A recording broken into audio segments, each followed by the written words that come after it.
Okay, kale muntu wange nkwebaza okubanga okyali ku BTM TV amanya nze Muzungu David nga ntuuse ne programu yaffe emboozi ya Kadongo Kamu. Eno ku ludda luno ndina omugenyi era nga we twabasuubiza emabegaawo nti tugenda kujja tuguse emboozi gye tutamaliriza ku mulundi guno kati ne leero bwe tutyo bwe tukoze tulabise. Tutandise n'oluyimba olwa muganda waffe Super Sebabi Semudondoli. Oluyimba ndoza ensangi zino lwe luyimba olukyasinze okubeeramu ebigambo ebikusike kubanga kigambo ku kigambo ekiri mu luyimba olwo kyenkana kyandibadde kimansa entungo naye mwana mulenzi naye kati si mwana mulenzi kubanga nga mwenda yawezeza emyaka 5 mugumu era yemu ku nsonga lwaki leero tusazeewo tutandike n'oluyimba lwa muganda waffe Super Sebabi. Super Sebabi yona gy'oli oluyimba olwo tulukuweereza weebale nnyo weebalire ddala okubanga otuuka ku kkula ery'emyaka 5 mugumu. Ndowooza ebimu ku bintu ebizibu ensangi zino kwe kubanga omuntu aweza emyaka ekyo. Era si kyangu nnyo omuntu kuweza emyaka 8 kati gaweza obulungi bwoti oweebaza Katonda. Okay. Nsaba weeyanjulye ku balabi ba BTM TV. Erinnya lyange nze Kizito Godfrey. Nsaba oyongereko ku ddoboozi tukufune bulungi. Nze Kizito Godfrey. Abamu bankazaako lya Kizito manager. Olwokuba nali manager w'omuyimbi Kafeero Paul. Balamusizza mwenna abalabi ba BTV. Mwebale okuwagira Kadongo Kamu. Okay, kale bantu bange oyo ye manager Kizito Godfrey si mupya gye tuli. Manager nsaba omanyi Kadongo Kamu bye bimu ku bintu ebyajjanga biyigiriza abantu olulimi. Njagala otwawulire kubanga obadde weeyanjula ogambye erinnya nze Kizito Godfrey oba nze omulongo erinnya omulongo Kizito Godfrey. Then waliwo abagamba nti amanya gabeera gaani? Amanya gabeera ga Kabaka. Okay. Kale ndowooza abantu bange gye muli mulabye ekyo tukijjewo amanya gabeera ga Kabaka erinnya lye liryo. Then waliwo ate abagamba nti amanya n'eddoboozi. Ekyo nakyo kikyamu. Kubanga eddoboozi liba liva mu ggwe. Ate bw'ogaa nti oba erinnya n'eddoboozi kati ate eddoboozi lwalya n'erinnya lyali. Okay, tugenda kwesanga Kadongo Kamu okubeera nga tuyigiriza abantu. Nze Muzungu David. Kati bw'ogamba nti amanya n'eddoboozi amanya already bakugambye nti ekyo kikyamu kubanga amanya ga Kabaka. We tuba tetusaze nga tuyizeere amayina gaba ga Kyabazinga. We tuba tuyize mu bunolo era amayina gabaga Omukama. Kale nsaba tutereze ekintu ekyo naye wogambira nti erinnya n'eddoboozi ekyo kikyamu kubanga ategeeza nti eddoboozi lya mulala. Kati nga we tulaba ebifaananyi bino videos n'ez'enjawulo tuzanye Prince Job Paul Kafero awo ogambira nti erinnya n'eddoboozi ye Prince Job Paul Kafero kubanga taliiwo tulaba tuwulira ddoboozi lye then n'ebifaananyi. So ekyo ndowooza tukitegedde bulungi. Manager, mu wiiki eno wabaddewo amawulire agayitingana nti mukwano gwaffe munakyaggwe munno Grace Jennifer mulwadde. Wagawuliddeko? Ngasoose gawulirako ggwe mbadde sinakimanya bulungi naye tujja kinoonyerezaako tulabe. Grace Jennifer Nabwami mulwadde era nga waliwo enteekateeka ez'okubanga bamusondera ku buyambi era mu nteekateeka ku mikutu eza Kadongo Kamu egy'enjawulo enteekateeka eyo weeri. Grace Jennifer Nabwami abasinga bamumanyi nga Nabwami Jaaka. Kati manager gwe obadde n'abantu abo nsaba otangaaze ku mulabi wa BTM TV asobole okubeera nga ategeera Jaaka Nabwami gwe twogerako. Nabwami era yatandikira mu kulabako tasingazi kuba twamusangayo Matugga n'ayagala okuyimba ne tumugjayo n'ajja n'atandikira mu mikono gyaffe n'avaawo n'atandika oluyimba olwo lwa Jack leero ali mututumula ennyo n'afunirawo erinnya lye naye nga mukazi mulungi yeeyisa bulungi. Okay. Kale Grace Jennifer Nabwami 1996 ng'ayingira ensiike y'okuyimba kubanga ffe ebiseera ebisinga n'oba ali mu kulabako kuva mu 92 naye n'ofulumya alubamu yeesooka oba oluyimba lwe olusooka mu 96 tugamba nti yayingira ekisaawe ky'okuyimba mu 96 era wano we tutera okugambira abantu nti kibi omuyimbi okumuyita upcoming kubanga akulaga nti yali eyo emabega naye mu 96 ng'ali mu Peking Festac ey'Akasajja and Sons we bali n'ekizito zaavuga ne bafulumya olutambi olwo olwamuyamba abalwadde ono kwe yafulumiza olwo olwajjaako olwamuleeta abantu bali kitegeeredde Basudde yaliyo nga muyimbi naye nga teryamumanyi naye bwe yafulumya alubamu ya Mukyala Mugerwa ensi yonna netandika so yaliwo emyaka mingi emabega so ffe mu kisaawe ky'okuyimba we tutandikira okutegeerera nti ono muyimbi. So omukyala oyo Jack Nabwami mulwadde era ayina akanamba osobola omunoonyaako n'asobola okumunoonyaako mu ngeri ey'enjawulo naawe osobola okumunoonyaako. Waliwo oluyimba olupya mu kisaawe kya Kadongo Kamu. Abantu bagamba ennyimba teziriiyo mu kisaawe kino ekya Kadongo Kamu naye nga nsuubira manager ekyo kiyinza okubeera ekituufu omuntu wagamba nti teri nnyimba mpya gyeziri ennyimba era n'abayimbi gye bali bangi naye obuzibu bwa kiseera kino ensaasaanya y'ennyimba yayonooneka oba okutunda ennyimba kwayonooneka ekisaawe kyafa naye ng'abayimbi we bali abayimba obulungi era abalina ennyimba ennungi naye kati okuzituuka ozitunda mu katale mu bantu kyekitakyali kyawe. Wali kyabanguyiranga kitya? Bwe kyatwanguyiriranga emikutu egy'okuweereza gyali mitono twalinanga Radio Uganda nga tulina UBC nga bibiriwo nga tuteekayo otuuse anti UBC ye Radio Uganda yonna ekitongole ekyo yes ne TV ya Uganda ne UTV black and white ayo then ndowooza Radio Uganda nebeera ne channels ez'enjawulo green channel blue channel okusinziira ku bitundu ebyenjawulo ffe ebisoga twateranga gifunira ku Butebu channel naye mpulira nti kati basigaza bizimbe wali ebutebu petete ebisinga byonna babitwala. So ogambye radio yabayamba yatuyamba kuba yalinga emu nga ne TV eriemu naye kakati olwaleero nze omwana ajja kufulumya oluyimba oba omuyimbi ajja kufulumya oluyimba nga nze ndi ku BTV ate nga ye alutadde ku televisioni ndala kati ziriwo nnyingi nnyo kikwetaagisa okuba ne ssente nnyingi okusaasaanya ku radios ne televisions okubeera ng'ovaayo kale kati kikwetaagisa kubanga weesobola mu nsawo kyogamba nti obudde buli bakafeero tebandisobodde kuyimba singa bazze ku mulembe guno? Abamu basobola waliwo omuntu akuba oluyimba n'aluteeka ne ku nkutu gumu n'atutuukirawo ate omulala nga kimwetaagisa kulutunda nnyo mu bantu naye nga lulungi naye kati kimwetaagisa kati manager kiva birimu omukisa ekitegeeza mukisa abaana abali eyo abayimba ndowooza manager Kizito Godfrey mumuwulidde abagambye munoonye emikisa gyammwe mwezuule kubanga omukisa gwe gufuga ensi.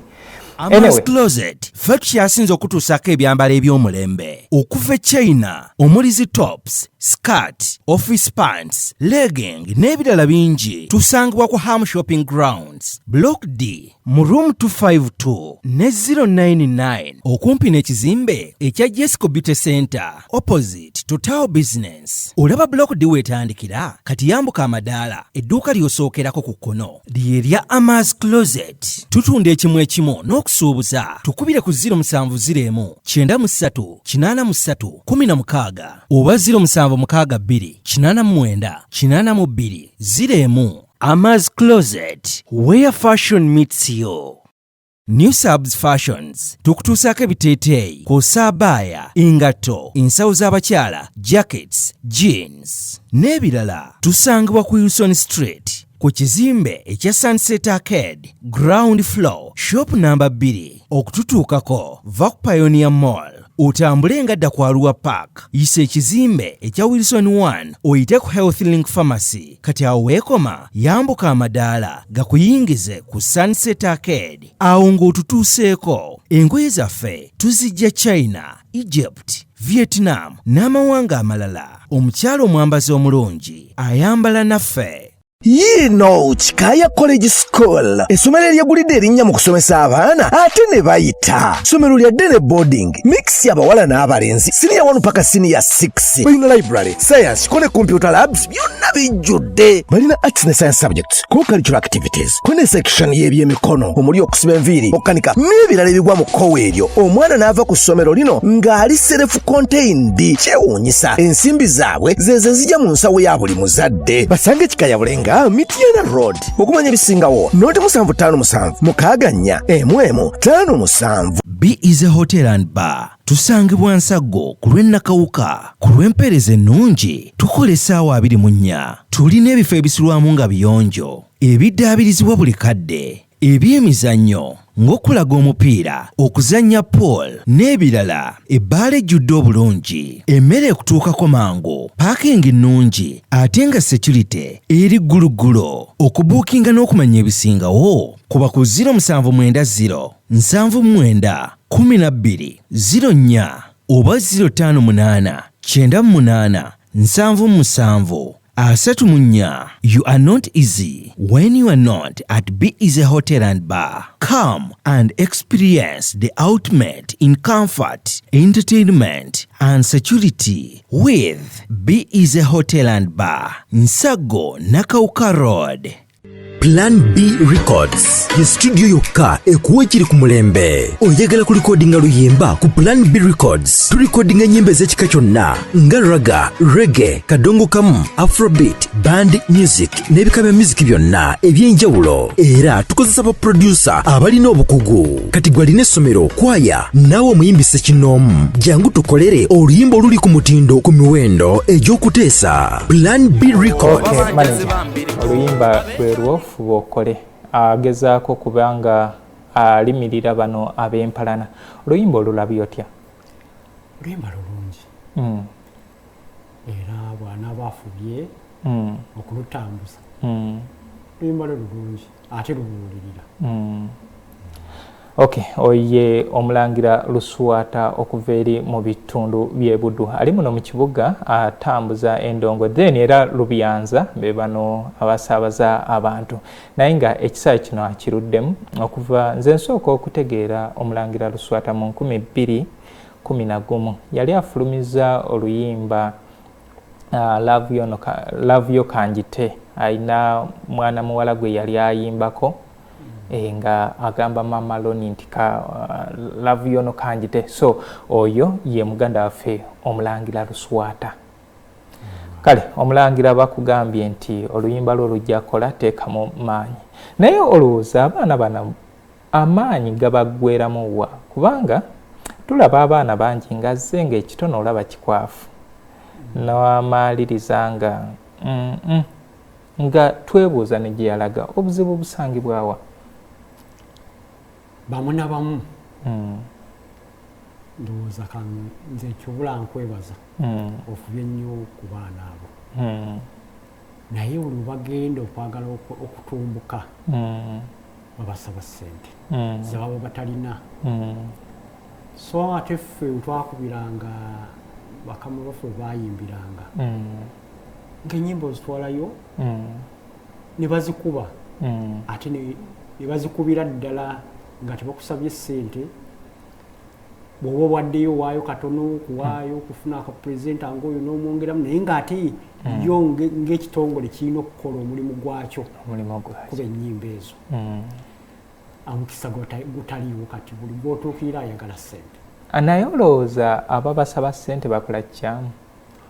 tebandikoze kikyamu naye baali basabye ensaamusaamu basobola okubatumbula naye omuntu kati nze okunsaba emitwalo 10 nga nina mutwalo obanga anti kati kino manager kankigambe n'abo ababasaba ssente nabo balina egundi ensonga zaabwe lwaki babasaba ssente nti baganda baffe abo ebiseera ebisinga nti waba ayagala ojja omukwatizeeko ajja nga yeewoomereza n'okola omulimu olumala okukola omulimu n'afuna kulinnya n'aba nga akola ki nga takyayagala kumanya kati n'abeera nga bali baganda baffe basinalya n'agamba owaayi kenkwatiriza kekange wanaamala okutumbuka nga taswana kuba nga akola ki nga njogerako nti omuntu ono gundi ate oyo gwalina obudde obwo gwajjukira nti oyo gwe musingi ogwakoze eki so abantu bano kwegamba nti ki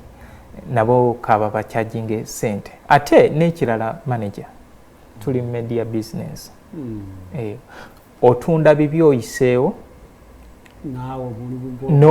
nono naye akola ki atunda eki so ndowooza ekyo bafunye ne gundi engeri gye basobola okubeera nga basobola okigonjoolamu wano ne wali naye oli mulabi mulungi akyali ku BTM TV programu emboozi ya kadongo kamu muzungu David nzaaliwo ndi ne manager Kizito Godfrey abasinga gwe twakazaako erya Jazz Commander omwami ono ye yali manager wa Prince Joe Poker Fero ne kulabako Guitar Singers okuva mu 1992 okutuusa mu 2007 oba wasuka mu 2007 atawo mukama wange amazo yali amazo 2007 yanyukira obulamu bwensi okay ekitegeeza endagaano yali na mukama wo so si kibiina kubanga ekibiina teyafa nakyo ekibiina kyandibadde okuba yali ayagala kibeewo naye bakiremesa batya bakiyingirira nnyo ye yakitulekera kibeewo tukitambuze naye ate taata we nga naye akyagala taata we omugenzi naŋŋanga kati yasinga okulemesa ekibiina ekyo kyandibadde nakati weekiri naye kasita yaddira n'abagaa kakati mmwe abali mu kibiina kino mulina kubeera bakozi bange kati buli omu n'agamba mukozi nabaki omuntu talina kitone wabula yali ffe twali tusazeewo okubeera nga wetuba tukola nga tumuwayo percentage kati ye n'akigaana n'agamba mulina kunkolera nze mbasasula emisaala olwo abakozi be obudde obwo abaali mu kibiina mwalimu ani naani mukulabako mwalimu Enjo Sekandi Gasuza Dagire Nabitaka Josephina mwalimu Fred Nkambwe Kulukuluba mwalimu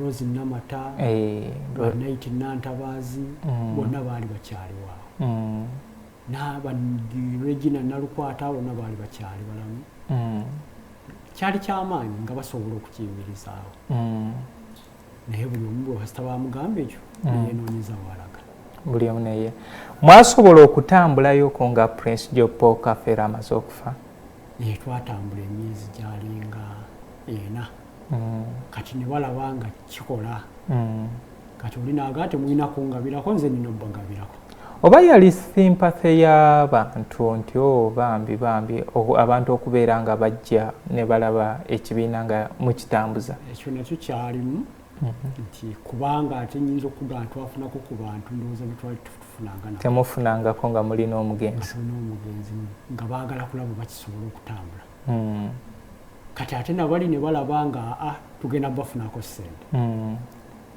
ne bakyusa tuza twatambula emyezi 4 kati wetudde emabega Prince Joe Poker Fero okuva emabega yali twakimanyako nti yali takwatagana na kitaawe era okuva mu buto bwe ndowooza Prince addamu okukwatagana ne Muzeeyi Naŋŋanga wano myaka gy'ekyenda nga amaze okola kulabako ate ne batuuka enkolagana neefa oluvannyuma lwa senga ono gwe yabbulamu omuwala ani Nagawa oluvannyuma lw'ensonga ezo ez'eri ettaka n'ebizimbe ebiri ku luguudo lw'e Kayunga okuba nti Prince Joe Poker Fero eyagalwa nnyo sengaawe era senga n'atuuka ogamba nti wenfanga Nagawa yalina omusikira n'ebintu ebyo. Kati awo bafunye okwatagana ate baawukanye ate omukulu akomawo ati akomewo mu bintu bya Prince Job Kafeero. Yakomawo ng'afudde. Kubanga kyenategeerako ndowooza ne story eyo nze yagiwandiika nga ne mu kuziika teyalinnyayo. Ne baamubikira yagamba ye talina mwana gwe bayita Paulo Kafeero. Ne mu ddwaliro teyalinnyayo. Yes, kubanga n'olunaku lwennyini olwasembayo ne yali waliwo omwami eyali omubaka oyo yali munnakisenge eyali member of parliament. Ali Wowoto. Yamukubirako ku ssimu ng'amutegeeza nti munayo omwana mulwadde nnyo wakiri jangu omulabeko. Ne batumayo ne muto wa Prince Job Kafeero ku ludda lw'ene Makindye. We yatuuka nti ono n'amugamba nze sizaalangako ki era nti oba ne mu kufa ng'amaze okufa yagaana bano abamu ku baana abeerudde eno okubeera nga balinnyayo eri. Kati noonya ajja atya omukulu ataakomewo azaale omufu. Yatugenda mu mateeka. Yabagenda mu mateeka. Kuba abatwala wa administrator general batugirako n'ebintu byonna. Ng'alaga ye oli mwana we kati ate nga ffe tumulina ako kakwate. Ffe twali bakozi. Kati etteeka lyali lirina kulagira ebikola byonna ne bikwasibwa ani. Ne bikwasibwa taata. Ne bikwasibwa taata ffe ne batugamba tumukolere naffe ate olw'okuba twalina mitwe gyaffe naffe ne tweyongerayo. Era byakomaawo n'ebyuma byayononekera mu store. Byayononekera mu store. Byatundibwa oba byayononekera mu bwononekisi? Sebe nja kukitwala bwentu kuba ebyaddirira simanyi nnyo. Tewamanya. Kati buli omu n'akwataga gwe waddawa. Nze siina kibiina kye naddamu negye buli eno. Siina kibiina. Abamu bagendako mu birala. N'abalala nga Angel n'asalawo n'akola ekike. Kyali kibiina ki? Yali apudde kulabako giyita kulabako troop. Kulabako troop. N'akolayo byakoze. Nemala ndowooza nemulemerera. N'abeera ng'asigadde kukola bibye. Fred Nkambwe kubanga nzijukira nti oba n'obukulu yatuuka n'abukwatamu oli bwe yali yalekawo ono n'akwatamu n'akyusa ono talina kubeera mu kifo kino ono yalina okubeera mu kifo kino. Ayagalako bigezaako byonna ne bigaana. Awo Nkambwe n'alokoka. N'agenda ewaka kandi nakati gy'ali. Ayimba nnyimba za Yesu kadomo kamu yabuta. Kale producer ojja tuwaayo akayimba ka Nabukenya naye nga nkutegeeza nti programu eno eteekebwamu ssente aba Kikaaya College and Vocational School basangibwa ali ku 7 Ebulenga. Twalayo omwana bamubangule emabega balina essomero lya Twinex International eryo lya primary. Omwana wava mu primary agende mu secondary Kikaaya Vocational. Omanyi waliwo ekintu ekyewuunyisa nti omanyi ekitubonyabonya mu Uganda muno tusomerera mirimu. Era y'ensonga lwaki nti osanga omusomesa nga alina ssente engereke z'alina okufuna.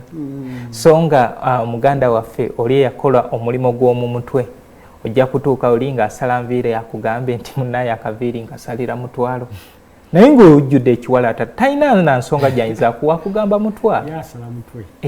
Waliwo mwanyinaffe alanga nviiri zino akugambe enviiri za mitwalo 10 temujja tteesa.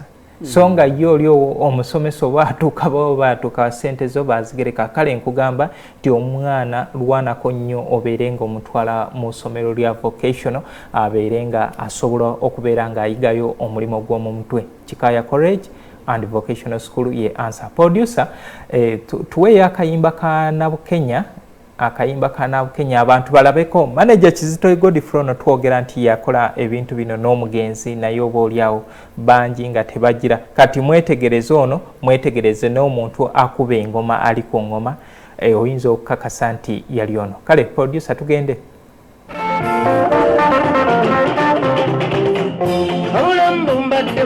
Sina nzadde mbadde mulwadde nga ne munjoga muntokota omutima gunkyekera n'emmembe neewuba wabula nnyambiddwa nnyo n'embuguka ekyokukogga nga bamanyi kyowabibuuza nti ejja mwoyo yabaki mulimu ntwala omutwe butwe n'amagezi gannimba wala gye namufaako ntyo nga ku mutwe anfuuse ekyeya senga nambuuza nga nti eri omusanyufu omwotya nga nze muwagika bijinji ntyaza embeera zange ngera kino nkiyibuza mumanyi nti nabukenya ensonga enjuya naye kano koolabiseeko nkuteekewo etayitwa omulenzi muto lekawe mukadde ng'akulabye kazi ndukuba okunaakoemya nabukenya wootuukidde nga ningaliko obusagwa bweriwomba ekugambye koolabiseeko nzizeemu agatomya omwenge ate ngaleete lusinzi nnamba owakunzita balikebera mu bitabo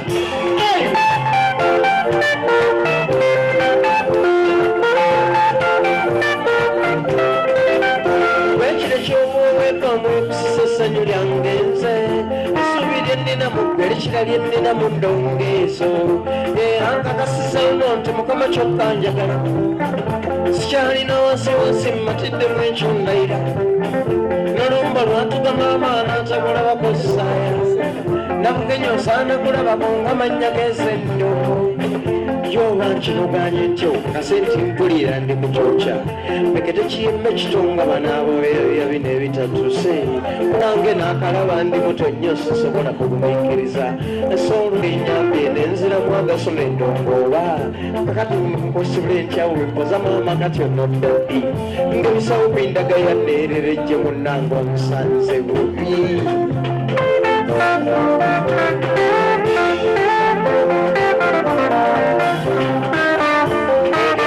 nansasawole wapuleka ennalukolongo mukolo wambekanye erinnya ekkooli ejjinja erigira amalala omuwendo eryammakooli asuta mayinja gali mu ensale gagula ssente bumbi naye omwana yali mutufu nange wammala amaanyi wayambala n'onanaanange nempulira nga ngasiwa wayambala n'onanaanange nempulira nga ngasiwa mugambye osaana kulabako n'erinnya lyo likugwana omulanja kusooka omutwale mulageko ku sawuta sansabula ekale nno wetunambeeyo mutwaliko neewukunja mu kyalo mwanyinaze grace bw'atayaniriza oyo yaliba mulalu olaba agwirana ne bano balabeera njiziniza kibagwe naye kweyetaala empyano omuzimu gwa jjaffe ali kweyitayo abo be bambudde owesiriba naamuyamba mu bitono bantu baddembe nnyo era tebatiyamba bwetuteeseganya baddembe nnyo era tebatiyamba bwetuteeseganya.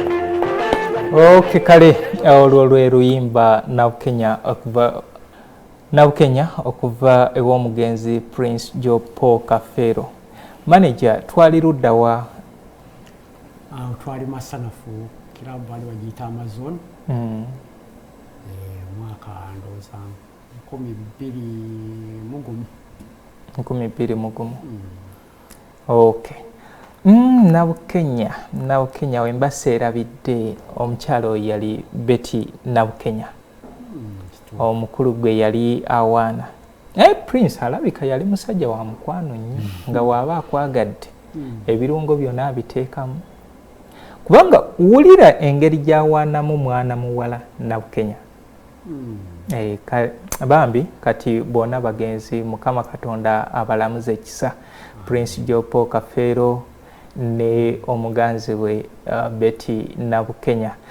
Manager, wentunuulira olutambi olwo zezimu ndowooza olwo lwe lumu ku luyimba lwa Prince olukyasinza okutrendinga muze omukwano lukyalo asingako kuzinne waazo. Boogere ali luddawa kubanga Boogere ndowooza y'omu ku bantu abaali mikwano gya Prince Joe Paul Kafeero omufanfe mu bulamu bwe.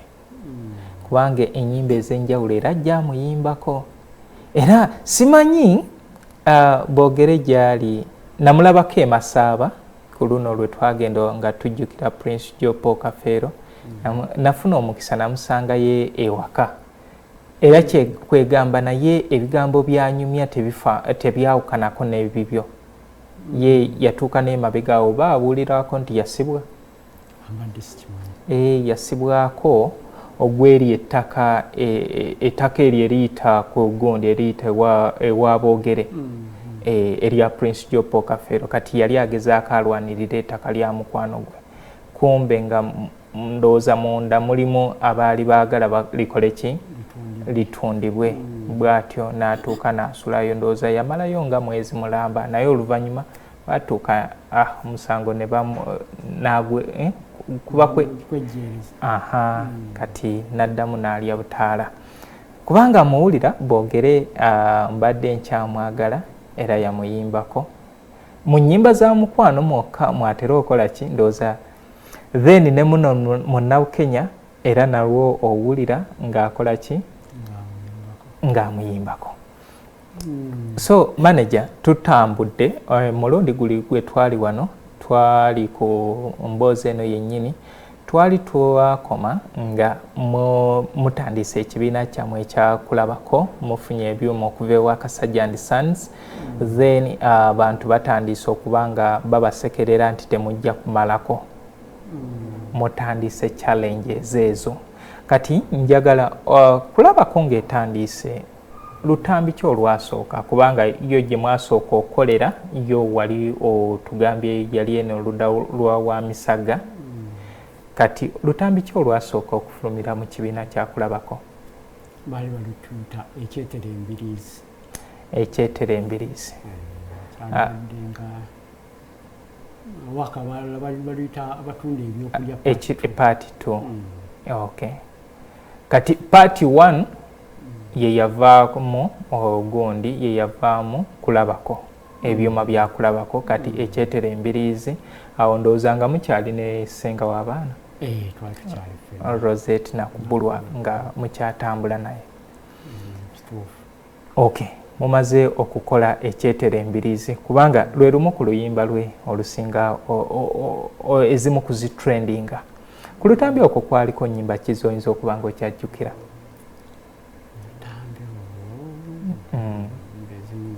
sizibudde n'omutwe naye ndowooza ekyetere embiriizi kuliko ebbanga ddene muzzaako luyitambi ki twazaako kiwenenya amazina olwo nga batandise okutunka ne Godfrey Ntabaazi nno gyali banga nedene namusemba nemulaba nga gundi omugenzi ekika kyaliwo omugenzi ekika Godfrey Ntabaazi yoyo gwe baali bayimbako erinnya lya Dikuula mpozi Kafeero Dikuula yamutuuma Walujjo then ono ye n'amuyita Kiwenenya amazina yamutuuma Kiwenenya amazina kuva kwoli kumuwalampa kubanga oli yagamba nti gwayimba nga Dikuula naye ng'ate ono agenda okutandika okuzanya ebya Dikuula naye yayimbadde ennyimba ze ebyejjankunena mu kyalo kati ono bw'ajja mu kibuga naye nga bw'obimanyi nti ekibuga kibeeramu abawuzi b'obunyama kaŋŋambe ne bagamba oli ayimbe Kafeero kati ennyimba jjukira Kikeeyi yali omuguzi w'ennyimba yali asinga by then kati n'Ekikeeyi n'agaba omusajja yakuyimbye ye nga kyaliwo okutunda nnyimba abateekamu embeera eyo wajjewo embiranye yakola nakukola akole atunde oli olwagirawo ng'amugirayo alubamu nti ono akuyimbye akuyise Walujjo nga n'oli atandika nnyita Kiwenenya amazina nti era nze akusiibudde nze Walujjo yennyini kakati naye nga mbeera y'abakozi ba ssente embeera y'abakozi ba ssente naye nafuna omukisa Ntabaazi ne interactingako naye oba oliawo naye bwe bulikya ndituulako naye nga wetutudde ano ne tunyumyamu omanyi ebimu ku bigenda okuuma kadongo kamu ono asobole okubaawo zezi untold stories emboozi zibadde tezinanyumizibwa mu kisaawe kino lwakuba munaaye ffe abamu we tuvaayo ne tunyumya emboozi ezo waliwo abaagala tusooke tubasabe lukusa ekitegeeza nti mba ngenda konjera ayagala nkole ye byayagala effe munaaye tubaddeko ne mu makomera lwa mboozi za kikula kino omuntu tayagala onyumye kituufu nga bwe kiri naye wenafuna omukisa nenyumyako neddiikuula angamba ffe olutalo lwaffe oba oli awo bangi bayinza okuba tebalutegeera kuki kwe lwava naye woddayo mu luyimba lw'Abasudde ennimiro y'okubuganga abantu bamanyi nti Basudde yali ayimbye Kasozi yekka so nga oluyimba olwo lwali lugatta abantu abaali bawerako lwali lugatta Moses Katende lwali lugatta Prince Jopo Kafero lwali lugatta Livingstone Kasozi aina Basudde wagambira nti Oweri bamutunza kibanja kiramba kubanga ye onagamba nti omukulu yantuukirira ng'asaba tukole ki tubeere nga enzija nnyimbe nga bakyali mu lukwata era nti ne wabeerawo oba n'obusente obwakyusa emikono nga buva eri ewaddiikuula buyita mu Prince bugende mu lukwata akole ki atandika okuyimba naye ng'atunze ku bibye ajja ayingire ki endongo kati oli wakugambira nti oli bamutunza kibanja kiramba kati kyekyo kyenkugamba nti oluyimba lwali lugaziiko nga luzimbiramu abantu abaali bawerako oba oli awo abamu kye batategeera anyway awantu awo sijja kukkiriziganya naye naye yayagala kugaziya mboozi kubanga Kafeero teyali omukulawako yamalamu emyezi 6 mu lukwata yamalamu emyezi 6 ate nga bamulaba azze nga bayimbi abaliwo balaba nti agenda bayitako tayini ye yennyini yali tannafuna mukisa kubeera nti anyweredde mu lukwata ate kati abeera atya ng'alabye eddiikuula awo tetukkiriziganyiza anyway story lujja kukyanga olwo tugenda kutuula tusisinkane tusese tulemboozi naye the untold stories okay muvudde ku kiwenanya amazina mwazaako luyimba ki obutamatira obutamatira okuli omukazi amenya endala obutamatira erwaddakaawo okay lwakuba terwatungira nnyo ate awo tugenda omukazi amenya ya trending omukazi amenya tali ku butamatira ali ku mabegako ku Walumbe Zaaya kuli mukazi amenya yali album yali mukazi amenya Walumbe Zaaya ne lujja lukola ki ngenda kuyambako kati ku album zezo tugenda kubanga tutunulako tulabe tujja kugira anyway bantu bange tukyali ku program emboozi ya Kadongo Kamu ndi ne manager Kizito Godfrey ono yali manager wa Prince Jopo Kafero kati tugezaako okubeera nga tutematema ebintu ebyaliwo emabega mu budde bwabwe so tulina awantu wetutuuse tugezaako kwagala tugaziyemu mpola mpola tubeere nga oba oli awo tutegeera kuzimu ku ntambi za Prince Jopo Kafero naye nkugamba nti gwe ayagala ennyimba zino eza Kadongo Kamu osobola okututuukira ku tterekero lyaffe erya emboozi ya Kadongo Kamu Music Library and History Center Kasubi ku basooka kwavula stage era nebaza omwami ono nti be bamu ku bantu abampanirira mu kisaawe kino omwami ono yakwata teepu ezitaka wansi wa bina n'azireeta library yaffe wagiteekawa kyeri Kakomo yali akakomo wagiteekawa kubanga yakola nnyo mu budde obwo yali esangibwawa we watundiranga tapes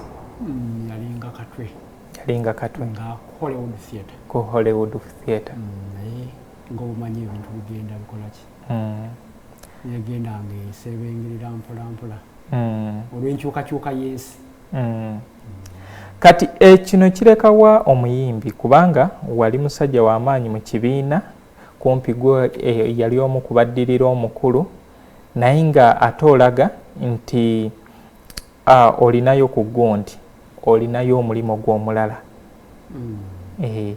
Tubadde ku lutambi ki lubadde obutamatira kulaba kugita singazi lwafulumya mu Kasajja and Sons Emporium. Kati olwo obutamatira lwadda kiwene nnyo amazina akwaddako oluyimba ebintu by'omuko. Kati ebintu by'omuko twagibalanga alubumu ya Kafeero. Yes. Yabalibwanga eyasenga w'abaana Rosette Nakubulwa. Naye lwaki tugibala ku Prince Jopo Kafeero na kino oyinza bagamba omunomuto munaye akuba engoma n'ozina. Kafeero yali contributing artist.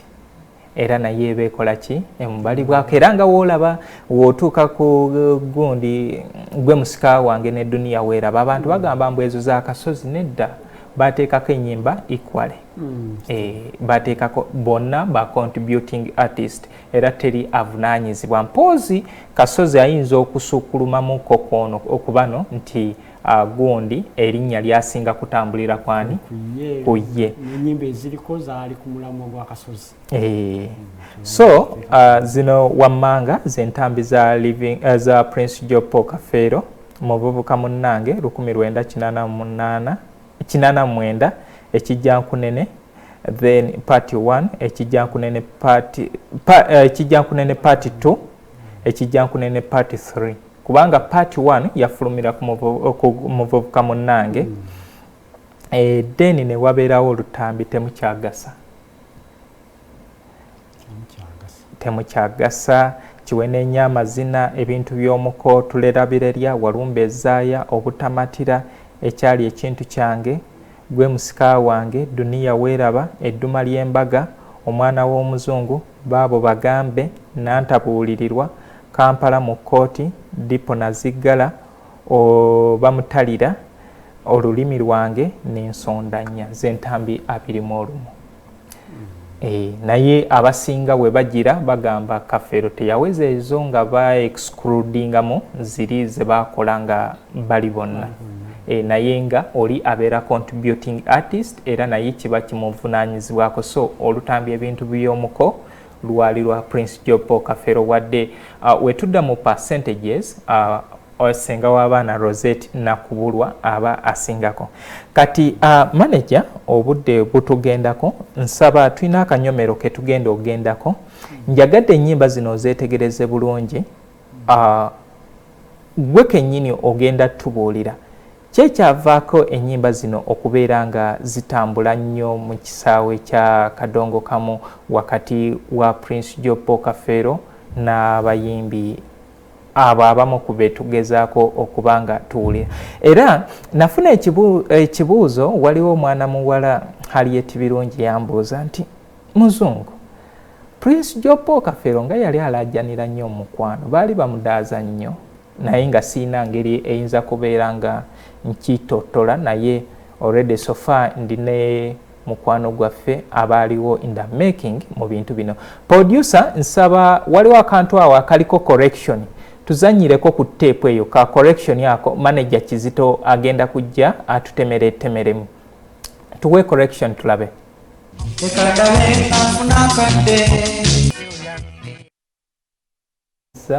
Nzanye tuzanye oluyimba Grace Mwogeza Ddembe ne tuzzaako oluyimba Minzaani y'omukwano Grace Nasanga tuzizaako oluyimba olwa Nasanga ekuva wa Prince Jopo Kafeero ne tuzzaako oluyimba Mbadde nkyamwagala ne tuzzaako oluyimba Mponya obuwuulu lwerwo olusembyeyo.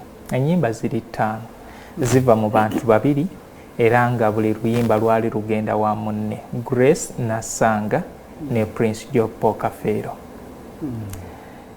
Era ndowooza ze zimu ku nnyimba ez'omukwano ezitrendinga ennyo naddala ffe be bakyawa enkya n'eggulo. Oluyimba lwa Nasanga olwo lwe lutera okukola ki okutugumya. Kati ffe abatasobola kweyogerera naye nga tusobola otutuma nga tukozesa ennyimba oluyimba lwa mbadde nkyamwagala nalwo lutera okutuyamba kati aboogereza tukozesa oluyimba mponye obuwulu olwa Prince Jopo Kafeero ennyimba ezo ozimanyiiko ki? Ennyimba ezo era nga boogaye nti ziyamba oba abantu bazikozesa ng'obubaka abayimbi bano Katonda yali yabawa ekitone oba okubeera nga abalala baga nti bannabbi ng'asobola okukubuulira ekintu ng'aleka mu nnyimba ze wabayiralibwa ku bantu. Okay. Grace Nasanga bamala ne baddamu ne bakolagana ne Prince Jopo Kafeero bakitalumu ne bakita naye nga ndaba Prince yagezaako nnyo okwongerayo olutambi olw'okwegayirira okukira ku mukyala oli kubanga omukyala we yamala minzaani y'omukwano yazzaayo oluyimba ndowooza lwali lumu lwosirutaddeemu naye Prince olaba nti ye yayongerayo kubanga waliwo n'olulala oludda ku minzaani y'omukwano era nga lulaga nti obubaka yali abuweereza Grace Nasanga. Mukyala Grace Nasanga yonna gy'oli nkutumiddeko weebale nnyo weebalire ddala egyo gy'okola naye nga y'omu ku bantu abaagazi ba Kadongo Kamu. Naye ate weewuunye ekyevudde kukaaba ali bubaka ezo ennyimba baaziyimbira nga bakyali wamu baali bakyali wamu nga sigamba nti baawukanye naye oba gundi minzaani yali etandise okwewunzika kubanga tulaba baamala okuba ennyimba ezo tebaddamu kubeera bonna sijja kyogerera nnyo kuba ezo ennyimba ezaafunira baali batonabekagala. Okay, kale bantu bange eno ye programu emboozi ya Kadongo Kamu Muzungu David ndi ne manager Kizito Godfrey. Manager dakika zino zitugendako naye njagala tufunze ne wano tuveewo bulungi. Waliwo ebimu ku bibuuzo ebigenda nga biyitingana ku mitimbagano ne mu biteeso by'abantu ab'enjawulo. Gundi yasinga okuyimba, gundi yasinga okuyimba, nze gundi yasinga.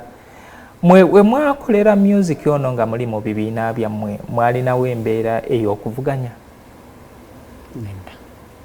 Twali tukola mulimu. Mwali mukola mulimu. Twali kugamba nti ono akola ekisinga ono wabula bw'abanga waakoze ekisinga ku kya munne ate twegattiranga wamu kyobula twalinanga ekibiina nga tukigatta tukiyita Music Triangle. Music Triangle yali wa bonna naye nga twali tugatta Basudde ne Kafeero. Oluusi n'osanga Kafeero ne Ssebadde, oluusi n'osanga Basudde na Ssebadde. Kati ebyaffe awo byatambuliranga. Okay. Kuba tebyali byakuvuga. Mwatuulangako awo ne mulingizaako ew'omulala? Mu kulingiza ennyo tekwalingawo okuggyako singa twabeeranga ku luguudo lumu nga ffe tusobola okugenda oba Kafeero n'ayimbirako ewa Basudde ne Basudde n'ayimbirako ewa Kafeero. Kati mukola ennyimba zino mwatunuuliranga ne mugamba nti oba ffe tukiyita kuleekinga ne mugamba nti mulingizeeko oli ali mu kukola kyewuwe oba ne muteekayo ba spy ne musupayingako ebiri mu kola? Wabula ate twalindiranga wano ku Room Street gundi afunyiza alubamu ki kwegamba Room Street we wali Kasajja and Sons Emporium.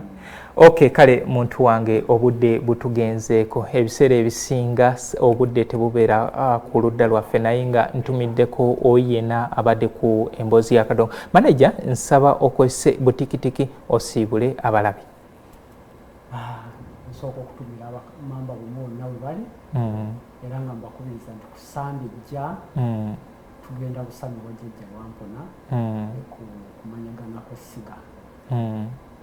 Netutubira n'abaana bange n'omukyala wange bendese waka ne neebaza n'abalabi ba BTM n'abawagira Muzungu David kimwebali mukola kyabwe. Okay, kale oye manager Kizito Godfrey agwembadde naye onako olwaleero kirabo nkutumiddeko yonna gy'oli tumiddeko ab'emboozi ya kadongo kamu nga 16 omwezi ogwo tulina pate tugatta era manager nja kusaba ojje obeerewo mukulu mwami Mubiru Charles nategeddeko nti oli mulwadde programu eno njikuweereza era nsaba Mukama Katonda akugumye. Then waliwo director wa kadongo kamu Heritage Center and Music Hall of Fame okuva Massachusetts mwami Lule Sebunza nawe njikuweereza era Lule Sebunza oyo ye yali mutabanyi wa David Diba Segawa bana abaweerezanga programu ey'ebifa mu bwengula soma ebirango ku Radio Uganda. Kale nkubiridde wano n'omulundi ogwo tugenda kubeerawo era nga Mukama sikki tugenda kubeera n'omukulu owa Kikaya College and Vocational School. Kale mubeere bulungi mweraba. Amaz Closet ffe tukyasinza okutuusako ebyambalo eby'omulembe okuva China omuli tops, skirt, office pants, legging n'ebirala bingi tusangibwa ku Ham Shopping Grounds Block D mu room 252 ne 099 okumpi n'ekizimbe ekya Jesco Beauty Center opposite Total Business. Olaba Block D wetandikira kati yambuka amadaala edduuka ly'osookerako ku kkono ly'erya Amaz Closet. Tutunda ekimu n'okusuubuza tukubire ku 0701 93 83 16 oba 0762 89 82 01. Amaz Closet, where fashion meets you.